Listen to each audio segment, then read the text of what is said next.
दिनै रबिबार चाइनानिफ्राय लाबोनाय नैबे अमा बेदरखौ रानफैदोंमोन।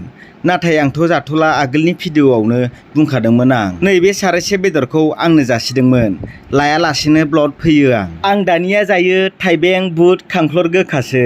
बुट रुनाय जाबाय, थाइबें गोथां जाबाय, खांख्लर गोखा रुनाय जाबाय। नै दानिया फिसाजोखौ दसे एक्सारसाइस खालामबाय, जानजि फिदिंबाय, फदमबाय, आथिं नाना होबाय, आखाइखौबो लोगोसे बिखुंखौबो नाना होबाय। बाजाराव थांनो ओंखारबोदोंमोन आं। नै गामियाव आरो गंसे दखान खुलिबावसिगोन। बिथाङा जोंखौ आड्डा मारि फैथों होनना जिरायसालिबो खालामदों। नै बिथांजोआनो दखान मालिक। आंखौ मोखां देखायथ'नाङा, आं पेयार लाभलि फोनबोआखै होनना आंखौ बुङो। बेयाव बायदि रोखोमनि खि एवगोन आरो हासुदै फुदुंगोन। दानिया सफैबाय खालपानि बाजाराव। बेयावबो नुफैबाय जे गंसे दख'ना गला गोदान खुलिदों। नै मालिकआ बेनो। बोरैबा नायोब्ला दखाननि मालफोरखौनो सेख'ना लांजोबनो हागोन साइस नुखायो। हाबना नायबाय आं सिङाव। दख'ना, फास्रा, गामसा मोनजोबो। लासैनो फिसा फिसा गानग्राफोरखौबो सोफाजोबगोन होनना बुङो। नै आमखिया आंनो दख'ना बुग्लुंना देखायबाय।